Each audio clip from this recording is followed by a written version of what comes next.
And tonight, Republicans play hardball over the Hillary Clinton email controversy. Senator Rand Paul is back in Congress, doing something he does quite well, filibustering. We'll tell you why.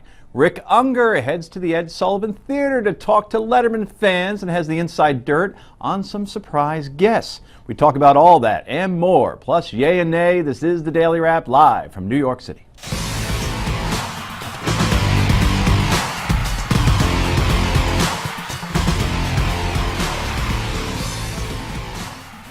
And tonight in the Wrap, he is my co-host and Sirius XM radio host, Rick Unger, back from the Ed Sullivan Theater. Back from the Ed Sullivan Theater. And to his right, television personality and editor of Jane Unchained, Jane Velez Mitchell, back in the middle seat once again. And finally, he's an author, he's a spiritual leader, he's the editor of the Wisdom Daily. He stays busy. He is Brad Hirschfield, and he's back as well. I am. Glad to be here, sir. Let's go right to the Daily Download.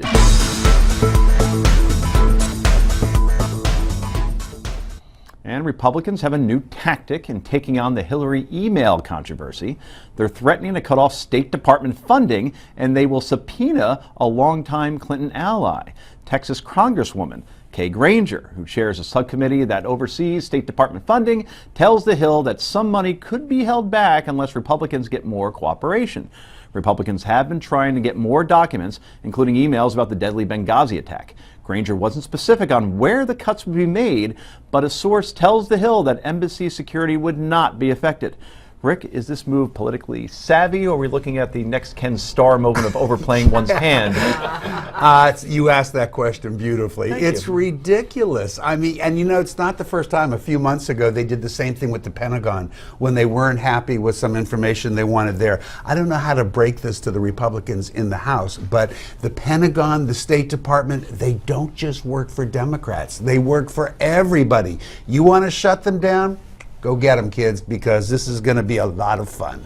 Again, we see the Clintons, they make a mistake. Clearly, we all agree here that having one server in one's basement when you work for the State Department, you run it, probably isn't a good idea. But now, if the Republicans do something like this, and Rick and I actually agree on this, this will only somehow play to their advantage. They're giving the Salem witch trials a run for their money. They are threatening to cripple the U.S. State Department so they can conduct a witch hunt on a woman who has presidential aspirations. This borders on bullying. They're acting like she's the one who killed the ambassador. I mean, really, they have to put this into context, and they have to understand that most Americans, if you quiz them on Benghazi, are not going to come up with a lot of information. So I don't think this drumbeat of Benghazi, Benghazi, Benghazi is going to really resonate with the voters. I think this is going to backfire in a big way. One thing I strive for on this show is not to have an echo chamber. So please tell me that you're not going to agree at different degrees. I'm not quite where Jane is, but I'm not going to agree completely, because we had murder, witch hunt, bullying. Yeah, I'm not there. Let's not get carried away. I'm not there. I actually understand and agree with the impulse to do this. Where I do agree with Rick is that it's stupid. How are they going to find the bright line that's going to protect national security, which they pledge to do no matter what, and simply punish the State Department and the Department of Defense in ways that they can be certain won't? Not to mention that it's never going to pass as law. They should stop doing that. Don't let someone who deserves to be held accountable play the victim card.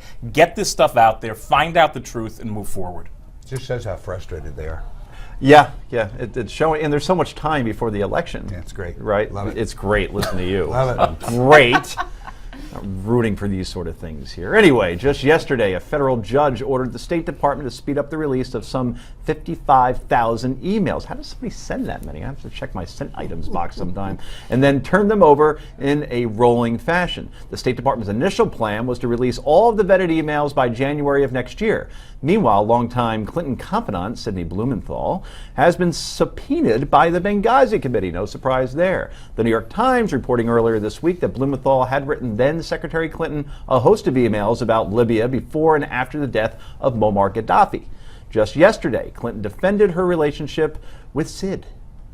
He's been a friend of mine for a long time. He sent me unsolicited emails, which I passed on in some instances, and I see that that's just part of the give and take. When you're in the public eye, when you're in an official position, I think you do have to work to make sure you're not caught in a bubble and you only hear from a certain small group of people. And I'm going to keep talking to my old friends, whoever they are. If they're old friends, though, then why are the emails unsolicited? Aha! Blumenthal was a White House aide during Bill Clinton's presidency, Brad. Benghazi will not go away. Where is this going to lead? Well, first of all, let's be clear. She wants to get out of the bubble by talking to her old friends. I mean, that's why it's not going to go away. Because if she can't come clean, which she seems biologically incapable of doing, it's going to keep coming back to haunt her. Could it go away? Yes. But they would have to be un-Clintonian to make it go away. Even the New York Times, which loves the Clintons, said this story represents, once again, the intersection of politics, philanthropy, and business in ways that continue to vex the Clintons. I would only add a couple of words, and to enrich them. And I think that's part of the story. So she's going to have to come clean more than she wants to. Last I heard, the New York Times is not exactly a conservative but you know, organization. a lot of supposition by my friend down there. Look, I got an email today from an old buddy, and he actually gave me some advice, and I sent him back a note and said, don't send me that email. You might get subpoenaed. So Lincoln wasn't shot in that theater? Yeah, apparently not. Wow. And you're the Secretary of State? Since when? So what? Since when can't the Secretary of State get an email from a friend?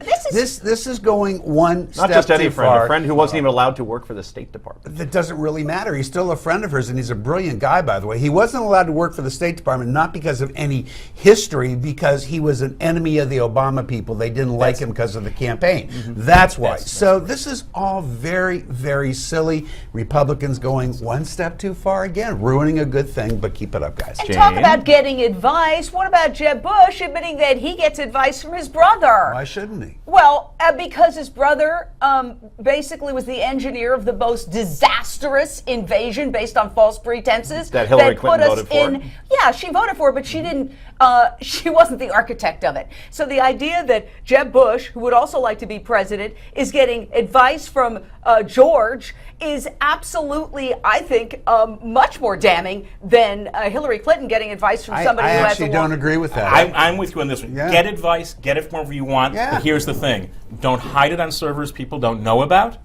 And don't get advice from people without disclosing they have business interests while they're advising on security. And then don't destroy the server in the process. So that's it. Otherwise, hold them accountable. And you're right. The Blumenthal thing is, to be fair, he was held out of the Obama administration for personal reasons.